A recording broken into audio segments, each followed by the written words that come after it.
Спустя столько лет, а лет прошло немало, настало время последнему фантазеру наконец-то выполнить свое предназначение и рассказать про Final Fantasy. Ой, да неужели? Дождались. Потому что вас, дорогие зрители, набралось уже 1000 штук. Что ж, я рад вас видеть. И хотя с самого начала существования канала я говорю вам «Привет, подонки», это не более чем слово. И уже 1000 человек знает это. Так что привет, подонки! Самые большие и даже великие явления иногда складываются из довольно странных совпадений, а иногда даже авантюр. Например, когда Кадзухико Торисима, редактор журнала Weekly Shonen Jump, затеял небольшую рекламную кампанию, знал ли он, что встанет у истоков жанра JRPG? Торисима решил привлечь внимание к своему журналу эксклюзивными репортажами о разработке некой суперигры.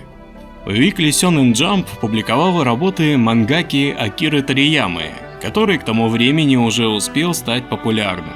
Торисима был с ним в очень дружеских отношениях, поэтому он соврал геймдизайнеру Юдзи Хори, что Торияма якобы очень хочет поработать над видеоигрой. Юдзи Хори, в свою очередь, был на хорошем счету у компании Enix, которая тогда занялась изданием видеоигр. А Enix в то время уже заполучили себе знаменитого композитора Каити Сугияму. Так что, разумеется, проект с популярным мангакой заинтересовал их, и они также включили туда и Сугияму, чтобы точно был звездный состав. И так появилась Dragon Quest, первая в мире JRPG. На тот момент в японской игровой индустрии уже были свои звезды. TE Soft прославилась игрой Highlight, а студия Falcom устроила в Японии настоящую истерию со своей Dragon Slayer 2 Xanadu. Но эти две знаменитые RPG были исключительно компьютерными. Да, они портировались на другие платформы, а VGN разнес в пух и прах версию Highlight для NES. Но механика оставалась такой же, как будто их делали на более старые и более слабые компьютеры. Даром, что консоли позволяли делать много больше. А вот когда разрабатывался Dragon Quest, то Юдзи Хори в первую очередь ставил перед собой задачу сделать игру максимально дружелюбную к игроку. Сейчас, когда мы смотрим на оригинальный Dragon Quest, такое заявление звучит смешно, но из песни слов не выкинешь. Для игры в Dragon Quest нужны только крестовина и 2 кнопки. В Xanadu нам приходилось самому распределять характеристики, закупать еду, следить за кармой, и по сравнению с другими RPG того времени это было еще по-божески. В любом случае, взаимодействия было много, и это взаимодействие осуществлялось с помощью клавиатуры. Dragon Quest же радикально упростил эту концепцию. Никаких больше цифр и возни с ними. Характеристики у персонажа распределяются сами, а все ненужное отсечено. В общем, если кто хочет пожаловаться, что игры деградируют, то деградировать они начали уже тогда. Однако Хори доказал свою дальновидность. Такой подход полностью соответствовал новым реалиям, и в частности тому, как играли на консолях. Так что Dragon Quest стал безумно популярным. Неплохо так Кадзухико Торисима прорекламировал свой журнал, да? Для нашей истории это важно тем, что популярность нового жанра заставила руководство молодой компании Square задуматься. А может, все-таки стоит дать добро своему сотруднику Хиронобу Сакагути на разработку ролевой игры, как он и хотел? Это было вполне оправданным решением. Компания Square тогда была на мели. У нее был неудачный старт. Сначала она была дочерним предприятием у энергетической компании, затем переключилась на разработку компьютерных игр. Вскоре руководство пошло на правильный шаг, заключило лицензионное соглашение с Nintendo. Но первые игры продавались плохо, и будущее Square находилось под вопросом. На горизонте замаячило закрытие. Президент компании Масафуми Миямото собрал ключевых сотрудников на совещание, чтобы решить, что делать дальше. Молодой Хиронобу Сакагути, назначенный директором по планированию и развитию, снова выдвинул идею. сделать ролевую игру. И в этот раз, подогретый успехом Dragon Quest, Миямото согласился. Сакагути взялся за дело ответственно.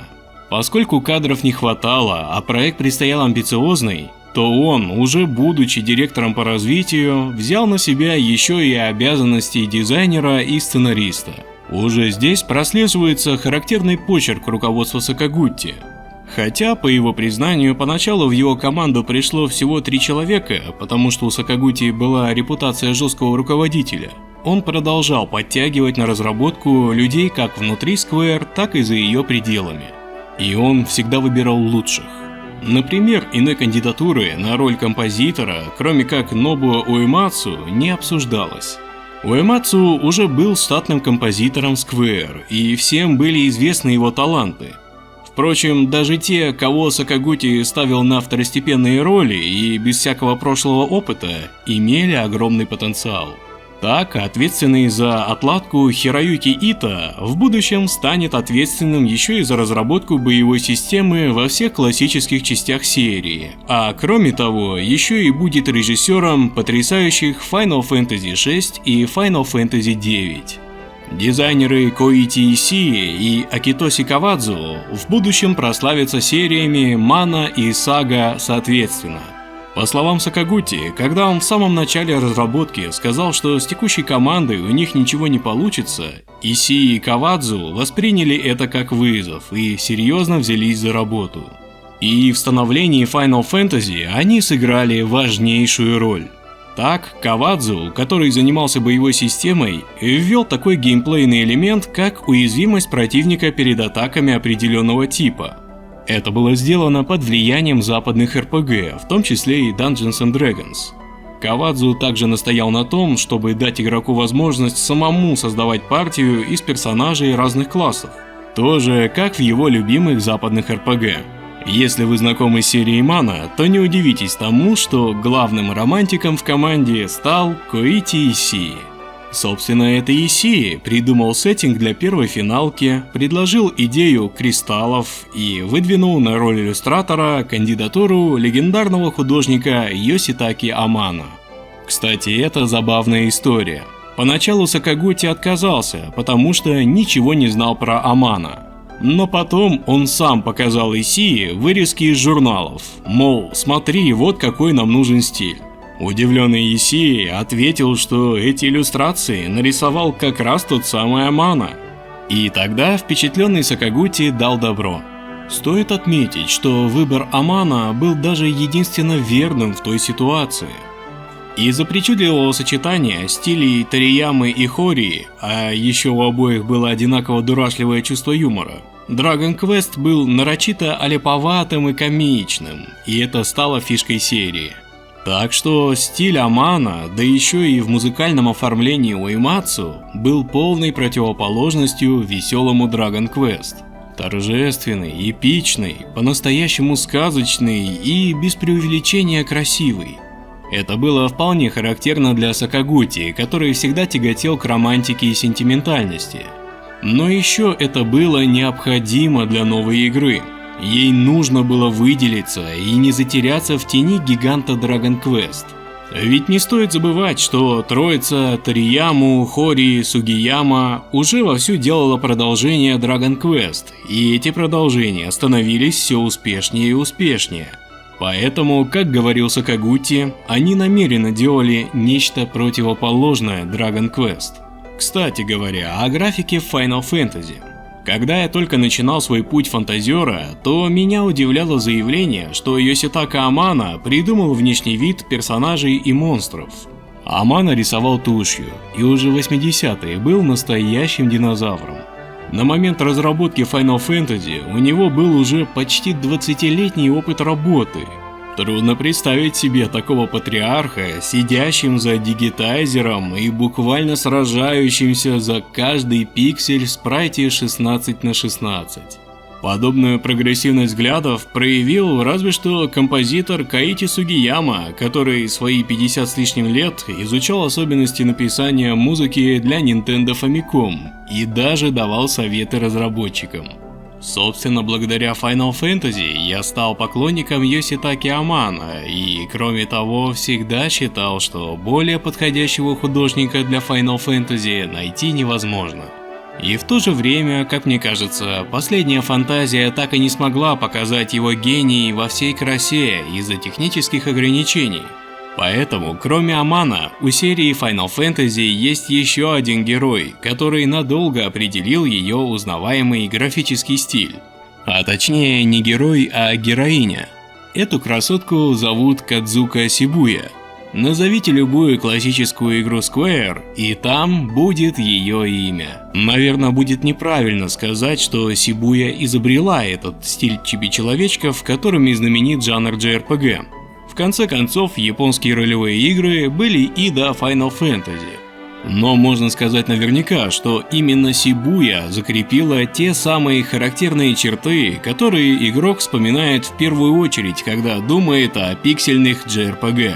Например, сдвиг по перспективе, чтобы лицо персонажа, как самая выразительная часть, занимало большую часть спрайта. Или, пусть это и звучит странно, акцент на стройности персонажей, даже в тесном размере 16 на 16 пикселей, чтобы было видно, что вот это танцовщица, а вот это воин.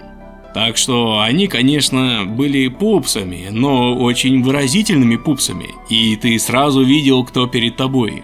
А детализация красного мага после апгрейда до сих пор вызывает у меня искреннее восхищение.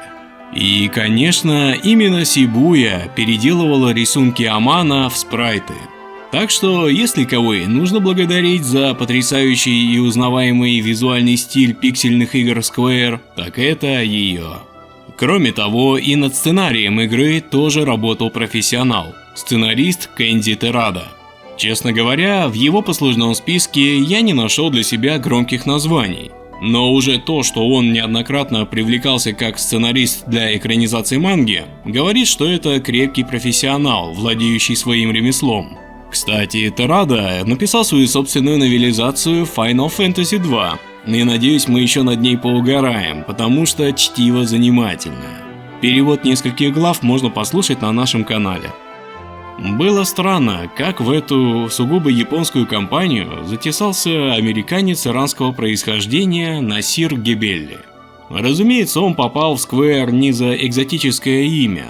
Уже тогда он прославился как высококлассный программист, который делал игры на Apple II. Руководство Square, очевидно, решило играть по-крупному. Как говорит Сакагути, он прекрасно знал о славе Гебелли и был несказанно рад этому приобретению. Правда, поначалу у Сакагути были с ним проблемы. Гебелли не разбирался в ролевой системе игры и искренне не понимал, почему нужно делать именно так и никак иначе. Устав объяснять, Сакагути махнул рукой и сказал: «Просто программируй так, как я тебе говорю». Тем не менее, работу Гебелли он оценивал очень высоко. Программист смог выжать максимум производительности из Famicom.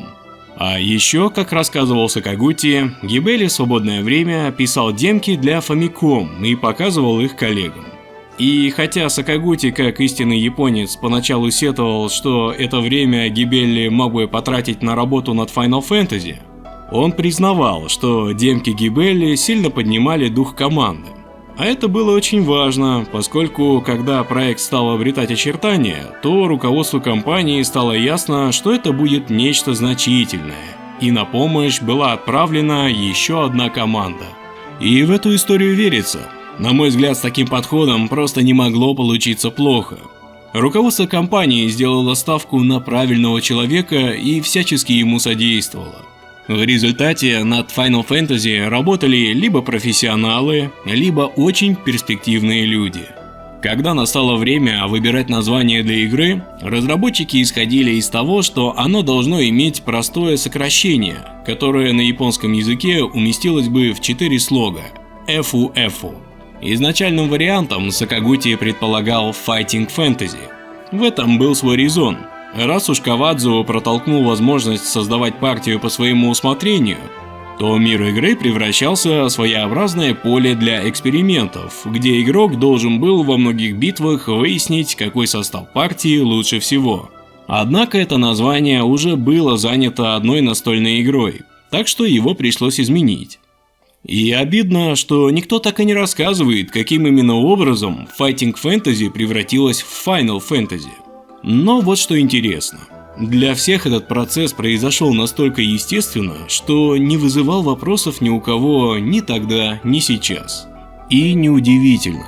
Когда я в детстве впервые услышал название «Последняя фантазия», это было аниме «Последняя фантазия. Легенда кристаллов», то сразу почувствовал в нем этот странный фатализм.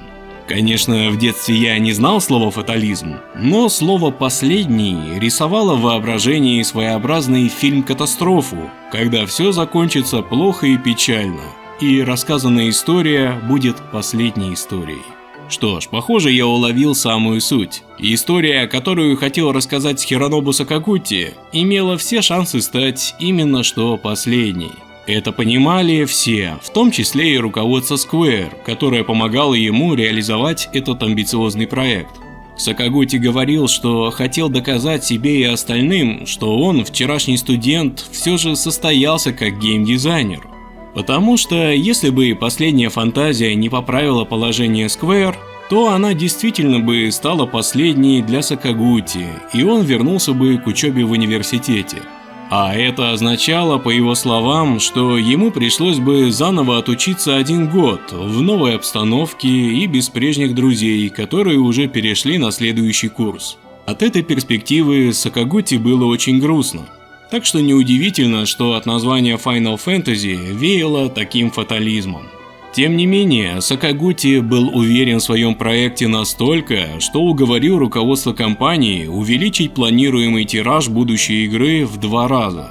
Изначально планировалось поставить 200 тысяч копий игры, рассказывал Сакагути, а в то время производство картриджей занимало 2-3 месяца. Так что количество продаж равнялось количеству копий, которые ты мог поставить в самом начале. Поэтому я спорил с руководством. С таким тиражом у нас не будет возможности сделать продолжение, увеличьте его до 400 тысяч. Но затраты были высокими, и хотя на руках у нас была отличная игра, руководство могло лишь думать: ничего себе, сколько денег. Так что Final Fantasy стала таким хитом лишь благодаря тому, что руководство Square все же решилось рискнуть. И за это я им очень благодарен. Действительно, руководство Square сильно рисковало, ведь дела у компании шли очень плохо. Но будет неправильно считать, что таким образом они цеплялись за любую соломинку. Сакагути был прав, настаивая на увеличении тиража. На тот момент Final Fantasy была самым дорогим и самым амбициозным проектом Square. Поэтому и продавать ее следовало в соответствующем количестве, иначе непонятно, зачем было вкладывать в нее столько денег и усилий. И, между прочим, тираж 400 тысяч – это вообще-то заявка на суперхит. Для справки напомню, что игра Dragon Slayer 2 Xanadu, которую годом ранее выпустила компания Falcom, тоже продалась количеством в 400 тысяч копий. И это было просто потрясающим, головокружительным успехом. Так что Сакагути, хоть и назвал свою фантазию последней, явно верил в ее успех. Так и случилось. Тираж 400 тысяч оправдал себя. Final Fantasy вышла 18 декабря 1987 года и стала хитом. И давайте скажем как есть, разве могло это не стать хитом?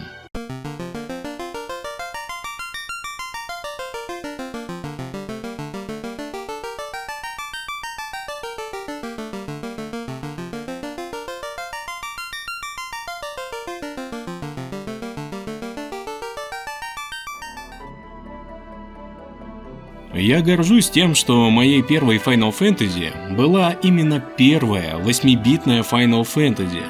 И первым моим впечатлением, навсегда отпечатавшимся в памяти, было то, что игра на Nintendo Famicom просто не может звучать вот так. Обычно все классические мелодии игр на Famicom звучали весело и разухабисто. Но я никак не ожидал, что эта приставка может звучать настолько романтично.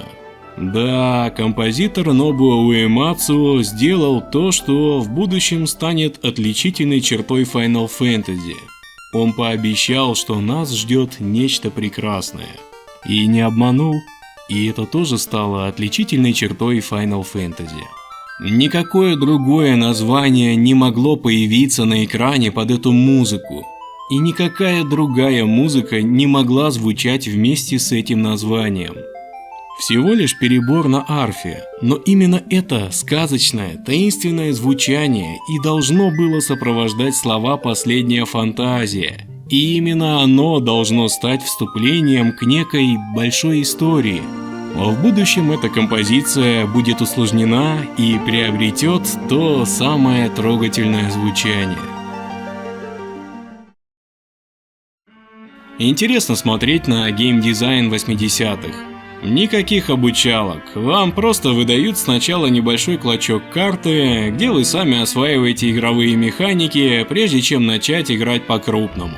Правда, вы все равно запросто можете там убиться, это я вам гарантирую. Более сильные монстры стали чем-то вроде ограничителя в JRPG, чтобы игрок не зашел раньше времени куда не надо. Это придумал еще Юджи Хоrii в Dragon Quest, сидя с калькулятором и рассчитывая, как должен прогрессировать игрок и с кем он должен сражаться дальше. Создавая Dragon Quest, Юджи Хоrii оказался в своем роде провидцем. То, что он задумал как упрощенную ролевую систему, чтобы было удобно играть на консолях, отлично прижилось на этих самых консолях и, соответственно, полюбилась весьма обширной аудитории этих консолей. И так, случайно, японская ролевая игра выкристаллизовалась в отдельный поджанр JRPG. Хории представил готовый рецепт. Смесь Ultima и Wizardry, максимальное упрощение игрового процесса. Есть карта мира, по которой игрок перемещается либо в данжи выполнять квесты, либо в город, чтобы поправить здоровье и купить снаряжение. Бои пошаговые и всегда происходят на отдельном экране. Многие упрощения, кстати говоря, были сделаны не только для комфорта игроков, но и для комфорта разработчиков. Так, например, появилась самая известная, самая долгоживущая и, пожалуй, самая раздражающая черта JRPG – случайные бои. Это же очень удобно. Просто просчитывать на каждом перемещении игрока вероятность столкновения с новым противником. Не нужно продумывать, откуда на карте будут появляться враги, как они будут перемещаться и реагировать на игрока. Даже в Ultima это было, но создатели JRPG очень полюбили прелести упрощенного подхода и еще очень долго не хотели от него отказываться. В эпоху 32 бит это выглядело уже странно, а уж в 64-битную и вовсе дико. Final Fantasy целиком приготовлена по этому рецепту. При этом клоном как таковым она не является, да и странно было бы ожидать подобное от столь амбициозного проекта. И она даже исправила недостатки Dragon Quest. Например, у меня вызывает искреннее недоумение, как меню с выбором действий дожило в Dragon Quest аж до 5-й части. Казалось же, очевидно, сделай все действия на одну кнопку. Особенно дико это для нас, гайдзинов, начавших познавать жанр JRPG с Final Fantasy, где это было сделано так понятно и естественно.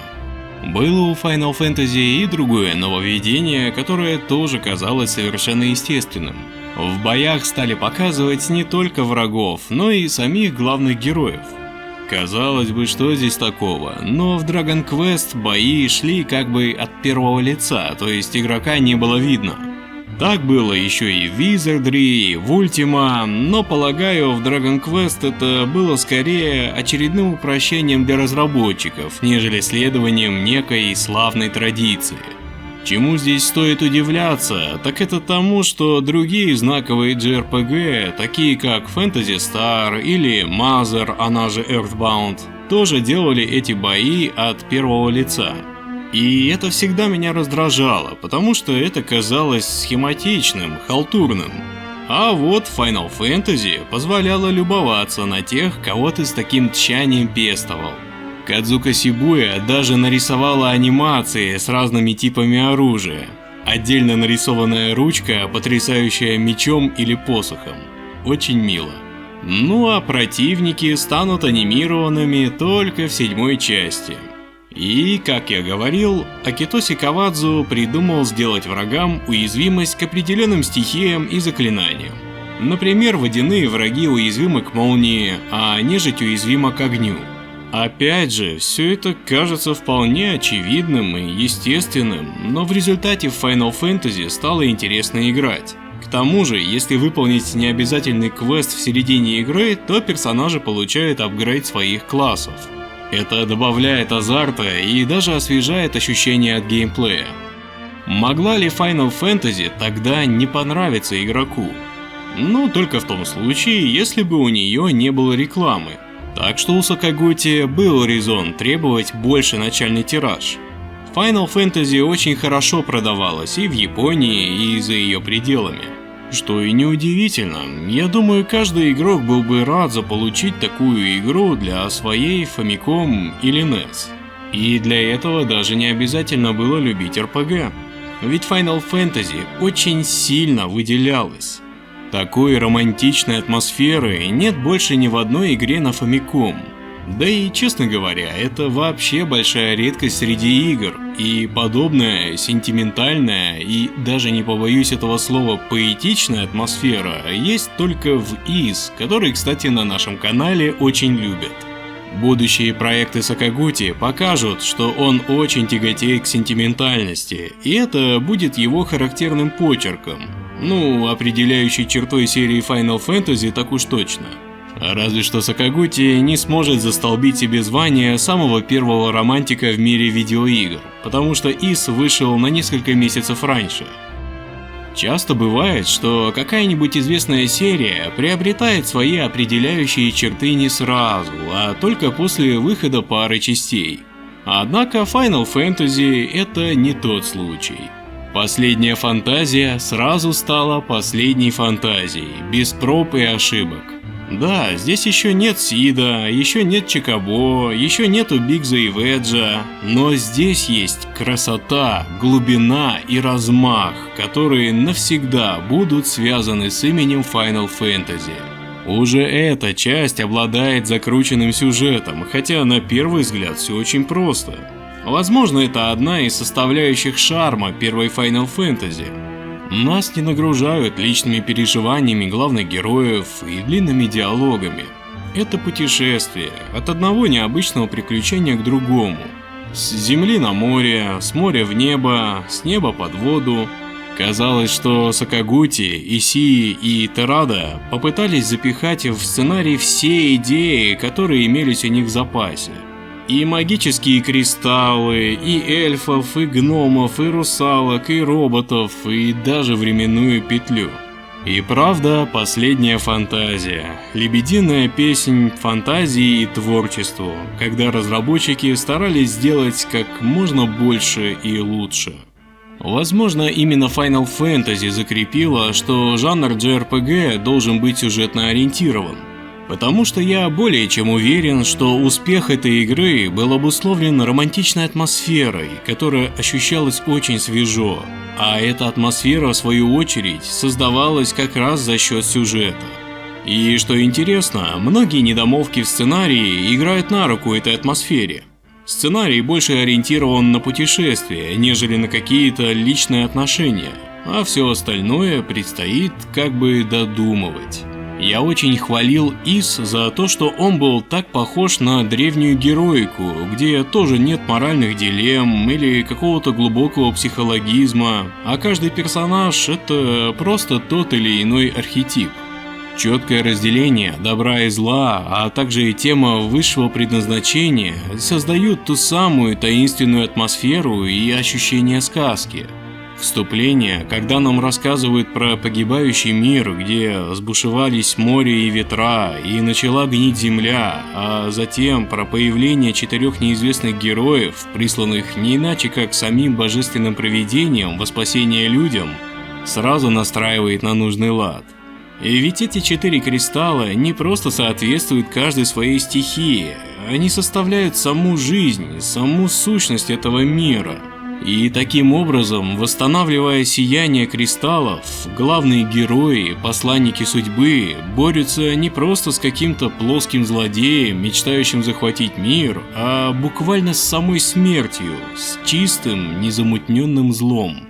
Вообще, первая Final Fantasy интересна своей обманчивой простотой. В последующих частях вам уже с самого начала будут рассказывать про то, как устроен игровой мир и какая у него история. Здесь же поначалу все так просто и даже шаблонно.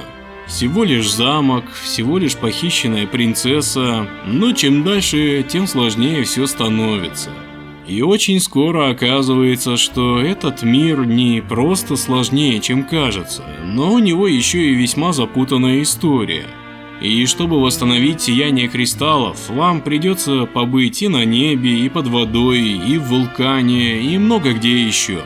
Вам доведется узнать и историю погибшей древней цивилизации, и даже историю отношений людей и русалок. Кстати, уже здесь появилась еще одна характерная черта, без которой трудно представить Final Fantasy – летающий корабль. Никто из соперников, будь то Phantasy Star, Mother или Dragon Quest 2, просто не мог ничего этому противопоставить. Действительно, сюжет Final Fantasy состарился очень достойно и по-прежнему цепляет. Внимание, спойлеры! Промотайте до времени, указанного на экране. А еще есть неписанное правило, что у хорошей истории всегда должен быть хороший, но все же немного печальный финал. И героическая история цепляет зрителя гораздо сильнее, если в конце главный герой не стяжал себе никакой награды. Ведь так получается, что все это он сделал не для себя, и это создает ему ореол мученичества и даже святости. В конце Final Fantasy главные герои попросту исчезают, исполнив свое героическое предназначение. Никто не стал королем, не стяжал богатства и даже не влюбил в себя красотку. Здесь, в концовке, Final Fantasy разыгрывает свой последний козырь – временную петлю. Амбициозный генерал Гарланд, от которого мы в самом начале спасли принцессу Сару, был отброшен в прошлое, где и превратился в хаоса, уничтожающего все сущее. Получилось, что войны света и хаос оказались связаны между собой. И когда хаос был уничтожен, то, соответственно, пропало и бедствие, из-за которого были призваны главные герои. Так что получилось, что и они никогда не приходили.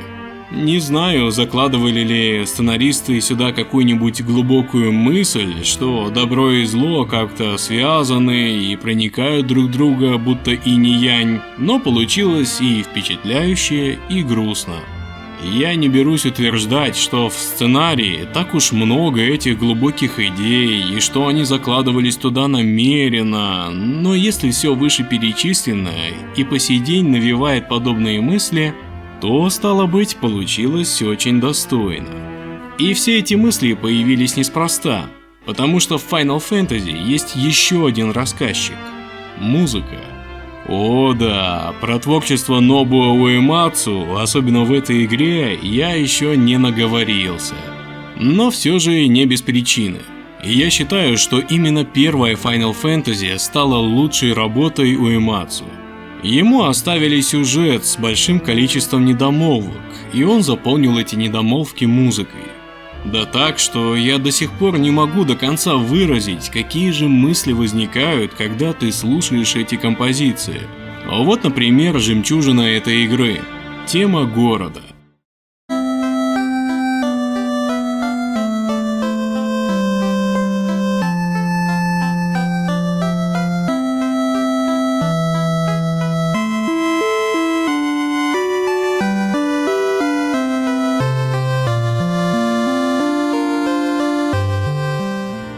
Она каждый раз заставляет меня думать, а может, войны света вовсе не так безмолвные, какими кажутся. Может, они тоже устают и тоже сомневаются в себе. И о чем они думают в такие мгновения? О своей задаче или все же о чем-то личном? А тема затопленного святилища?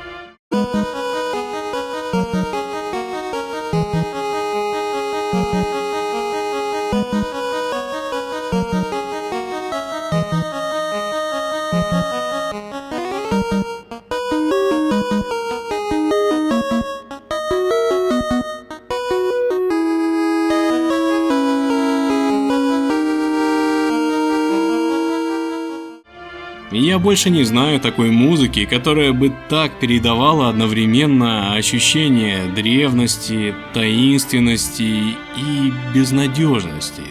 Да, это тот самый фатализм, свойственный первой Final Fantasy. Если в Ys древние тайны были интригующими, то Final Fantasy это была практически хроника погибающего мира. Имеет ли смысл играть в ту самую оригинальную 8-битную Final Fantasy в наши дни? Пусть у нее по-прежнему есть определенный шарм, ответом будет скорее нет, чем да. Исправив недостатки Dragon Quest, разработчики наделали много новых. Система активного боя, тоже ставшая визитной карточкой Final Fantasy, еще не появилась, и поэтому игрок отдавал команды сразу всем персонажам в начале каждого хода. И если противник, которого мы приказали атаковать, погибал, то персонаж не перенаправлял свою атаку на других врагов, а бил или кастовал заклинания по пустому месту. Кроме того, система магии здесь подразумевала, что персонаж мог выучить только 3 заклинания одного уровня. И если все слоты заняты, заменить их уже нельзя. Вот и представьте, каково это – обнаружить, что заклинания-бафы никогда не работают. Потратил деньги и сохранился? Твои проблемы. У врагов-то все эти дебафы прекрасно работают. Так что вы вполне можете представить себе, каково играть в Final Fantasy в оригинале. Мало того, что бои случайные, что бесит само по себе, так они еще и растянуты раза в 3-4 из-за того, что персонажи то и дело бьют в пустоту. И кроме того, методом проб и ошибок нужно было подбирать себе не только те заклинания, которые полезные, но и те, которые хотя бы, работают. И если бы только заклинания. Хотя возможность выбирать класс для персонажа безусловно является большим плюсом, на самом деле есть только один определенный состав партии, с которым можно действительно безболезненно пройти игру, а не застрять где-нибудь на середине. И если бы можно было менять классы по ходу игры, то было бы легче. Но знаете ли, в 80-е геймеры были покрепче. У мальчиков было по 3 яйца, а девочки рожали тройню в поле с 10 лет, так что все было жестко, по-взрослому и без всяких телячьих нежностей. И если ты выбрал не ту партию и еще не хочешь ее качать до 99 уровня, то ты ничтожество и неудачник, и все остальное это последствия твоих мудацких решений. Страдай. Вот так старые игры учили нас ответственности за свои решения. Ну а если добавить к этому любимую фишку тогдашних JRPG, когда сохраняться можно было только в городе, то картина получается просто очаровательной. Ах да, извините, не только в городе. Вы можете купить палатку, и тогда у вас будет возможность восстановиться и сохраниться прямо на карте мира. Вот только если вы решите, что хотите просто отдохнуть, а не сохраниться, то палатка не восстановит вам магию. Потому что в наше время все было жестко и без смазки, как у настоящих мужиков. Однако, ролевая система Final Fantasy подразумевала, что опыт, полученный после сражения, распределялся между персонажами, которые еще оставались на ногах. И если кто-нибудь был в нокауте, то его доля опыта распределялась поровну между теми, кто уцелел. Следовательно, если в партии на ногах оставался только один персонаж, то весь опыт доставался ему. И качался он, соответственно, гораздо быстрее. Тут-то игроки и обнаружили, что при должной раскачке самый беспомощный класс, белый маг, превращался в настоящую машину для убийств.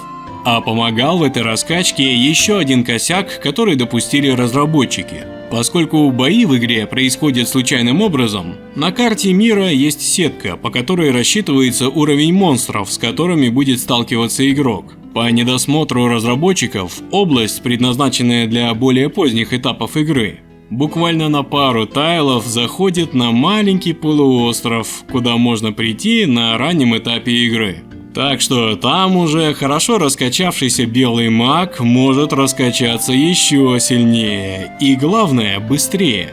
Игроки прозвали это место полуостровом силы и вовсю пользуются им. И хотел бы я сказать, что разработчики решили оставить эту забавную недоработку во всех следующих переизданиях, раз уж она так полюбилась игрокам. Но, похоже, это родовая болезнь серии, и такие участки будут встречаться там постоянно. Впрочем, этот косяк играет на пользу первой финалки, потому что игроки экспериментируют с различными классами. Например, я хочу, когда будет время и настроение, попробовать пройти игру только красным магом, который сам по себе является довольно слабым классом. Возможно, даже получится сделать про это отдельный выпуск, где можно будет порассуждать о багах в ролевой системе, которые создают самые неожиданные лазейки и преимущества. Потому что баланс Final Fantasy очень странный и, стоит отметить, весьма недружелюбный для магов. Разумеется, соответствующей раскачкой маги могут стать настоящими повелителями этого 8-битного мирка, но до этого еще надо дожить. Конечно, в наши дни с эмулятором, где можно сохраняться в любом месте, и обширной информацией на сайте Final Fantasy Forever, вполне можно играть и в оригинальную 8-битную финалку. Но нужно ли? Final Fantasy выдержала много переизданий, и можно выбрать себе на любой вкус. Если вы не хотите возиться с эмуляторами, то вполне можно поиграть в Pixel Remaster. Правда, я бы этого делать не стал. Вообще в нем нет ничего криминального. Сохранилась оригинальная ролевая система, появился русский язык, можно легко менять заклинания, если не нравятся текущие. Просто я не понимаю, как можно было превратить это вот в это. Мне кажется, что Square Enix, признана конторой пи***расов на территории Российской Федерации, нужно устроить аудит команде разработчиков и отделу контроля качества. Самое первое переиздание – это версия для компьютеров MSX. Да, хорошее было время, когда консольные JRPG выходили еще и на компьютерах. Стоит сказать, что выглядит этот порт довольно симпатично, но, увы, скроллинг экрана по знакоместу – это ой. Качественный рывок случился, когда компания-гигант Bandai решила вкатиться на рынок видеоигр со своей портативной консолью WonderSwan. Стоит сказать, что хоть Bandai и не выдержала конкуренции с монополистом Nintendo, она все же предпринимала правильные шаги. Разработкой консоли занимался сам Gunpei Yokoi, а когда вышла усовершенствованная версия WonderSwan Color, то Bandai смогли заполучить себе ремейки первых двух Final Fantasy и даже порт четвертой части. Кстати, разрабатывался ремейк и третьей части, но, увы, ничего не состоялось. Трешке еще долго не везло с переизданиями. Кстати, при желании Final Fantasy 1 и 2 на WonderSwan можно поиграть, потому что фанаты перевели ее на английский язык. Но, опять же вопрос, стоит ли? WonderSwan Color, хоть и была прекрасной консолью, все же осталась в забвении. Для нас же эта версия Final Fantasy имеет ценность лишь в том смысле, что она стала основой для следующих замечательных переизданий. И вот настоящее перерождение случилось на PlayStation 1. Это было переиздание 2 в одном Final Fantasy 1 и 2. Думаю, можно сказать, что именно здесь Final Fantasy стала выглядеть и звучать именно так, как и задумывалось. Улучшенная графика с WonderSwan Color, да еще и потрясающая аранжировка саундтрека. Последняя фантазия стала звучать еще более трогательно и сентиментально. И я до сих пор считаю, что Final Fantasy Origin для PlayStation — это самая красивая пиксельная JRPG, какую я только видел. Хотя, казалось бы, та же Square выпустила множество красивейших пиксельных игр. Но Final Fantasy Origin всегда подкупала меня своей внешней простотой. Без наворотов, но красиво. И, кстати, палитра была подобрана чудесно. Она хорошо поддерживала задумчивую и даже фаталистичную музыку. Собственно, именно эта версия уже прочно и навсегда влюбила меня в Final Fantasy. Разве что жаль, что так и не дали возможность сохраняться в любом месте, кроме как с палаткой на карте мира. Но хотя бы бафы стали рабочими, а еще можно удалять у персонажей заклинания, которые нам не нужны, за что огромное спасибо. Полуостров силы, конечно же, на месте. В целом, переиздание Final Fantasy Origin получилось просто сказочно прекрасным. Что может быть лучше этого? Ну, если дадут возможность сохраняться там, где я хочу. И вот переиздание Final Fantasy Dawn of Souls для Game Boy Advance, которое дает такую возможность. А еще здесь изменили систему магии. Изначально в Final Fantasy у заклинаний каждого уровня было ограниченное количество использований, которое можно было пополнять путем отдыха. Здесь же была внедрена традиционная система магических очков, и любое заклинание стало можно применять сколько угодно, пока есть запас маны. В целом, это было бы очень хорошее переиздание, ведь оно сделано на основе версии для PlayStation, но оно пострадало от более низкого разрешения экрана, и, конечно же, музыки в формате CD-аудио тут тоже не услышишь. Жаль, конечно. Но что же может быть еще лучше этого? Вот бы нам такую финалку, которая была бы и портативной, и давала бы возможность сохраняться в любом месте, и была бы красивой, да еще и с той самой музыкой из Origin. Есть ли такое? Есть! Возрадуйтесь, дети мои! Моя библиотека игр для PlayStation Portable небольшая, но я очень рад, что в ней у меня есть первые две финалки. Помнится, когда я увидел скриншоты, то просто зарыдал. Зарыдал от безысходности, потому что в то старое время мне казалось, что никогда мне не добыть ни PSP с игрой, ни даже компьютера, который способен это эмулировать. И когда родители подарили мне компьютер, способный тянуть эмулятор PSP, то первым я запустил эмулятор Nintendo DS с Final Fantasy 3 в переводе группы Шедевр, а вторым эмулятор PSP с тем самым ремейком первой финалки. Да, все было только ради финалок. Поэтому я считаю, что версия Final Fantasy для PSP является на сегодняшний день самой лучшей и даже непревзойденной. Я бы порекомендовал именно ее. И у меня вызывает искреннее недоумение, почему именно ее не портировали на ПК, а нарисовали какой-то ущербный пиксель-арт, сделав еще хуже, чем в стародавней Final Fantasy Origin. Как я уже говорил, в Pixel Remaster вполне можно играть, но минусом будет то, что тут нет ускоренной прокрутки, как в эмуляторах. А это очень пригодилось бы, как и во многих тогдашних JRPG, потому что геймплей Final Fantasy очень монотонный. У Final Fantasy много хороших сторон. Простота концепции идет ей на пользу. Вы просто берете и начинаете играть, ни на что не отвлекаясь. И при этом, благодаря музыке и хорошо созданной атмосфере, вы и сами додумываете то, что вам нужно. Удивительно, но даже огрехи в ролевой системе Final Fantasy сыграли ей на руку, создав широкое поле для экспериментов. А главной прелестью Final Fantasy стало то, что она с достоинством постарела. Последняя фантазия оказалась не последней и превратилась в громкое имя, которое еще много лет будет радовать игрока. А значит, и сама игра-прародитель не осталась забытой на умершей консоли, и ее переиздания получились настолько хорошими, что не заставляют жалеть о том, что вы пропустили 8-битный оригинал. И я всегда буду любить первую Final Fantasy за то, что она сделала меня последним фантазером и открыла мне чудесный мир игр от Square, познакомила с творчеством Йоситаки Амано и показала, что музыка в видеоиграх вполне способна заставить расплакаться. Можно было бы сказать, что по стечению обстоятельств вполне заурядная игра обрела потрясающую глубину. Вот только не было никакого стечения обстоятельств.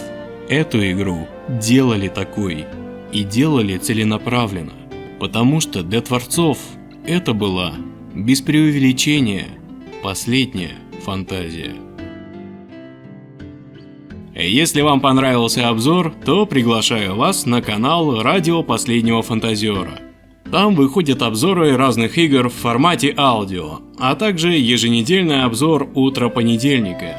Кроме того, если вы подпишетесь на Boosty, то получите доступ к эксклюзивным подкастам, которые тоже выходят еженедельно.